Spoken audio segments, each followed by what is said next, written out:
அகரம் தொடங்கி சிகரம் தொட்ட தமிழ் அரங்கெங்கும் நிறையட்டும். தமிழ் உறவுகளே, லெட்ஸ் ஸ்டார்ட்.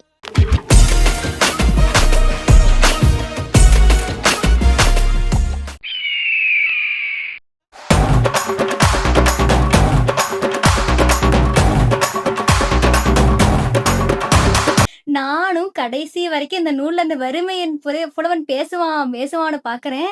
அவன் கடைசி வரைக்கும் அவர் பேச விடலைங்க. இவரே தான் பேசிட்டு இருக்கார். நான் சொல்லிட்டு சரி, கஷ்டமா தான் இருக்கு தம்பி. ஒண்ணு பண்ணு. நீ வந்துட்டு சென்னிமலைக்கு போ. நம்ம ஊர்ல எல்லாம் வழி சொல்றது நீங்க கேட்டுக்கணும். இந்த கோயம்புத்தூர் சைட்லாம் வந்தீங்கன்னா, இப்படி போ, இந்த கடை இருக்கும் அப்படிலாம் சொல்ல மாட்டாங்க. நேரா வடக்கால போய் ஒரு 2 காலம் தூரம் போனேன்னா, ஒரு மரம் வரும். அங்கிருந்து கிழக்கால திரும்பி ஒரு 3 கால தூரம் போனேன்னா, 2 பனைமரம் முங்குற அளவுக்கு ஒரு ஆறு வரும். மனிதர்கள் எப்போதுமே அப்படித்தான். அப்போ இவருக்கு சந்தேகம். இப்பதான் அந்த புலவரே வாய தொறந்து கேட்கிறார். "எல்லாம் சரிப்பா, நீ நல்லா இருக்க. நான் இந்த நிலைமையில இருக்கேன். நான் உன்ட்ட கேட்கவே இல்ல. நீயா வந்து எனக்கு இவ்வளவு சொல்றியே, என்ன காரணம்?" அப்போதான் இந்த வளமான புலவருடைய ஃபிளாஷ்பேக், அவருடைய முன் கதை எப்படி இருந்தது அப்படின்னு நமக்கு காட்டுறாங்க. இந்த புலவர் இருக்கார் இல்லையா, அவரும் நம்ம புலவர் மாதிரி சின்னப்பட்டு, துயரப்பட்டு, துன்பப்பட்டு, படாத பாடுபட்டு ஒரு கட்டத்துல இதெல்லாம் வேலைக்கு ஆவாது. நான் வந்துட்டு நேரா கங்கா, யமுனை, சரஸ்வதி கடைசிக்கு அவ்வளவு தூரம் போக முடியலன்னா, நம்ம ஊர்ல இருக்கிற காவேரி எதுலயாச்சும் போய் முங்கி நான் உயிரை விட போறேன் அப்படின்னு வடதிசைக்கு பெட்டிய கட்டி கிளம்புறாப்ல. அப்படி அவர் வந்துட்டு கால் கடுக்க நடந்து, ஆனா போகும்போது கூட கையில பழமெல்லாம் எடுத்துட்டு போறாராம். ஏன்னா, "நான் இறந்தாலும் ஆற்றுல முழுகி இறவேனே ஒழிய, பசியிலலாம் சாக மாட்டேன்." அப்படின்னு சொல்லிட்டு ரெடியா போறாரு மனுஷன் சாகறதுக்கு. அப்படி அவர் வந்து ரெடியா போறாரு. போற வழியில காஞ்சி நதி வந்துட்டு குறுக்கிடுது. காஞ்சி நதி அப்படிங்கிறது நொய்யல் நதி இந்த புத்தகத்துல.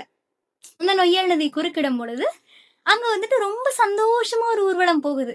அந்த ஊர்வலத்துல வந்துட்டு குறவன் குறத்தையெல்லாம் பாடிக்கிட்டு இருக்காங்க. அப்போ அவங்க கூட வந்துட்டு இந்த குரங்குகள் எல்லாம் இருக்கு. ஒரு அம்மா குரங்க வந்துட்டு இறுக்கி பிடிச்சுட்டு ஒரு சின்ன குரங்கு வந்துட்டுருக்கு. ஒரு கடுவன் குரங்கு, ஒரு ஆண் குரங்கு வந்துட்டு இவர் கையில இருக்கிற பழத்த பிடுங்கிட்டு ஓடுது. அந்த இடத்துல வந்துட்டு அந்த தேனும், கிழங்கும், நெய்யும் வச்சுட்டு தேன் குடமெல்லாம் எடுத்துக்கிட்டு, நல்லா பாட்டெல்லாம் பாடிட்டு, குறத்தி பாட்டு நம்ம வஞ்சி பாடல்லாம் இருக்கும் இல்லையா? அந்த மாரி குறவஞ்சி பாடல்லாம் பாடிட்டு, சந்தோஷமா ஒரு கூட்டம் போறாங்க. அந்த கூட்டத்துக்கு முன்னாடி, அந்த சந்தோஷத்துடைய இன்னொரு முகம் மாதிரி அருளாடிகள் கூட்டம் போகுது. அருளாடிகள்னா, நம்ம இப்ப சாமி ஆடுறவங்கன்னு வச்சுக்கோங்களேன். அப்போ வந்துட்டு வேலன், வெறியாட்டு இதெல்லாம் அப்போ வழக்கத்துல இருந்த ஆடல் வகைகள். அப்படியே அருளாடிகள் போறாங்க. அவங்க நல்லா சந்தன காப்பும், செங்காந்தள் மலரும், சிகப்பு துணியும், தலையில உருமால, கையில தக்கைன்னா உடுக்கை. உடுக்கையும் வச்சுக்கிட்டு ஒரு மாரி பயங்கரமா ஒரு கெட்டப்ல இப்பல்லாம் கருப்பு படம் பார்த்திருப்பீங்க. அந்த மாரி ஒரு கெட்டப்ல அப்படியே பார்க்க பயங்கரமா அவங்க வந்துட்டு அவ்வளோ பயங்கரமா இருந்தாலும் அவங்கள பார்த்து மக்கள் யாரும் பயப்படல. அவங்க கூட அவங்கள சாமியா அவங்கள பத்தி பாடிட்டு, அவங்கள கூட்டிட்டு ஊர்வலமா போறாங்க. இப்போ நம்ம கோயில்கள்லாம் சாட்டு நடக்கும்போது, இந்த காட்சிகள் எல்லாம் நீங்க இப்பயும் கொங்கு மண்டலத்துல அவ்வளோ அழகா பார்க்கலாம். கொங்குன்னு இல்ல, எல்லா மண்டலத்தையும் திருவிழால இந்த காட்சிகள் எல்லாம். அப்போ நம்மால தான் சாகணும்னு நெனச்சாலும் பணப்பையோட போறவராச்சே. சரி கொஞ்சம் வேடிக்கை பார்த்துட்டு போலாம். பொறுமையா சாப்பிட்டு சாவகாசமா செத்துக்கலாம்னு சொல்லிட்டு போறாரு. போம்போது இவங்க கூட அவரு பாட்டு பாடிட்டு ஜாலியா போறாரு. போனா அந்த கூட்டம் வந்துட்டு ஒரு மலையடி வாரத்துல போய் தங்குது. அங்க அந்த மலையுடைய அழகு அவ்ளோ அழகா சொல்றாங்க. அங்க மேகமெல்லாம் வந்துட்டு, ஏதோ தூரத்துல இருக்கிற ஒண்ணா இல்லாம, பக்கத்து வீட்ல நம்ம வச்சிருக்கிற அந்த பஞ்சு தலையணையிலிருந்து வெளிய வந்த மாதிரி பக்கத்துல வந்துட்டு போகுது. என் கைய உரசிக்கிட்டு அந்த மேகம் போகுது. அவ்வளவு அழகா வந்து அந்த தண்ணீல சூரிய கிரணங்கள் எல்லாம் பட்டு, தங்க அருவி போல என் கண்ணுக்கு தெரிஞ்சது. அந்த குளிர் தென்றல் தீண்டும்போது, என் மனதில் இருந்த விரக்தி எல்லாம் என்னை விட்டு போச்சு. இவ்வளவு அழகான மலை நான் எப்படி இத்தனை நாள் காணாமல் இருந்தேன். அப்படின்னு ஒரு செகண்ட் மெய்மறந்து நிக்கிறார்.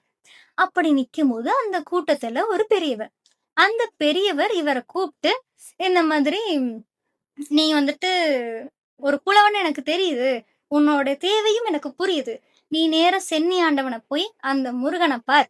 அவன் சொல்லுவான் உனக்கு வேணுங்கிறத" அப்படின்னு அனுப்பி வைக்கிறார். அப்படி இவனும் அங்க போயி சென்னிமலை ஆண்டவனை பார்த்து, இவனுக்கு தெரிந்த தமிழ் பாடல்களை எல்லாம் பாடி துதிக்க, அங்க இருந்த அந்த கோயில் அர்ச்சகர் வந்துட்டு இவருக்கு திருநீரும் சாந்தும் கொடுத்து, "உன் தமிழை நான் கேட்டது பத்தாது. மலை உச்சியில சுந்தரவல்லி அமிர்தவல்லி கூடம் இருக்கு. அங்க போய் இந்த வள்ளியை நீ பார்த்து அவளுக்கும் இந்த பாடலை சொல்லடா" அப்படின்னு அனுப்புறார். அங்கேருந்து இவரு வள்ளியுடைய சன்னதிக்கு போகிறார். இதுக்கு அப்புறம் தான் இந்த கதையுடைய ரொம்ப சுவையான பகுதிகள் எல்லாம் வருது. ஏன்னா வள்ளியுடைய இடத்துக்கு போவது வந்து 470வது பக்கம். 470வது வரியில இருக்கு. அந்த வரியில இருந்து இந்த புத்தகமே எனக்கு மணக்க ஆரம்பிச்சுருச்சு. 10 மணிக்கு படிக்க ஆரம்பிச்சேன். படிச்ச எனக்கே பசி வர அளவுக்கு சோறு போட்டுருக்காங்க அந்த புலவருக்கு. அவர் அப்படியே வரிசையா வைக்கிறார். இவரு போனாராம் வள்ளியோடைய மண்டபத்துக்கு போய் பாடியிருக்கார். அந்த பாடலை கேட்டு அந்த அருளாடிகள் மடத்துடைய தலைவர் இவர கூப்ட்டு, "நீ பாடுனது ரொம்ப சந்தோஷமா இருந்துச்சு சாமி. அப்படியே காதெல்லாம் புரிஞ்சு போச்சு. அதனால எங்க செவியார நீ சோறு போட்டு உனக்கு வயிறார நான் சோறு போட்டு தான் அனுப்புவேன்." அப்படின்னு இவர கூப்ட்டு, உட்கார வச்சு, திருநீறு பூசி, லிட்டரலா அவருக்கு பூசி புடிச்சு உட்கார வச்சு இலைய போட்டாங்க. இந்த இடத்துல நம்ம கண்ணதாசன் அழகா சொல்லுவாரு பாத்தீங்களா ஒரு பாடல்ல, "ஏனுங்க என்னங்க ஆமாங்க, மானுங்க வேணுங்களா? வாங்கிக்கங்க. தேனுங்க எடுத்துக்கங்க சாப்பிடுங்க. திருப்பூர் நெய்யுங்க சுத்தமுங்க. ஏனுங்க எழுந்தீங்கடா உட்காருங்க. ஏவையா பாயாசம் எடுத்து போடு." அப்பப்பா! கோவையிலே விருந்து வந்தால் 6 நாள் பசி வேண்டும், வயிறும் வேண்டும். தப்பப்பா கோவைக்கு வரக்கூடாது, சாப்பாடு போட்டே சாகடித்து விடுவேன். இது நான் சொல்லல, கண்ணதாசன் சொன்னார். அப்படி நிஜமாவே அத்தன வகை சாப்பாடு போட்டிருக்காங்க. அவருக்கு போட்டாங்களோ இல்லையோ, ஆனா கொங்கு மண்டலத்துல அத்தனை வகை சாப்பாடு இருந்தது. இன்னைக்கு என்ற வீட்ல சாம்பாரும், சட்னியும் சாப்பிடுறதுக்கே எனக்கு நேரம் போகுதேன்னு நினைக்கும்போது சற்றே வருத்தமாகத்தான் இருக்கிறது. படிக்கிறேங்க. அநேகமா வந்துட்டு மணி கூட கிட்டத்தட்ட 7 ஆயிடுச்சு. எல்லாரும் பசியில இருப்பீங்க.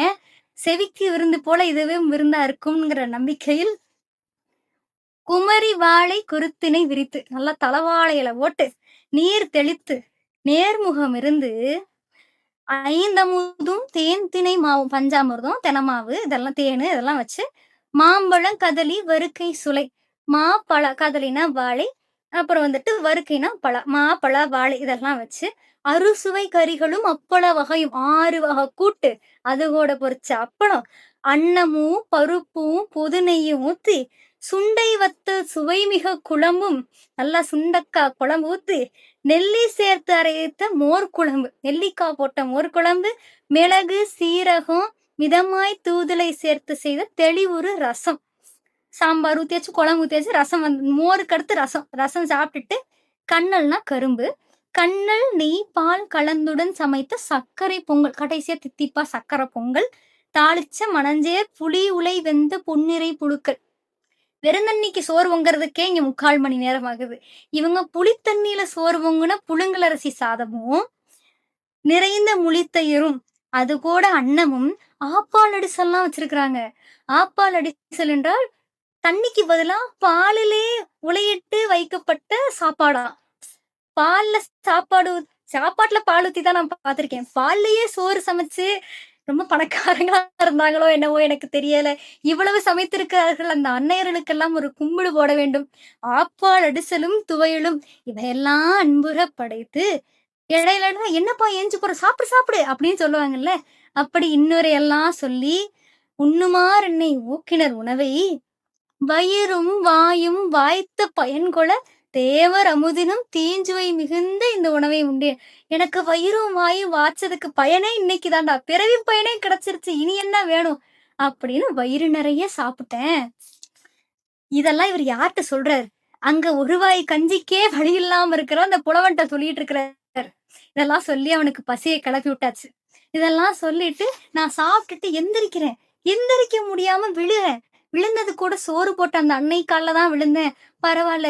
உப்பிட்ட அந்த உள்ளத்துக்கு கால்ல விழுந்து நான் நன்றி சொல்வது நன்றுதான் சொல்லி அப்படியே சாஷ்டாங்கமாக விழுந்து வணங்கி விட்டேன். வணங்கி நான் எழுந்து போகலாங்கும்போது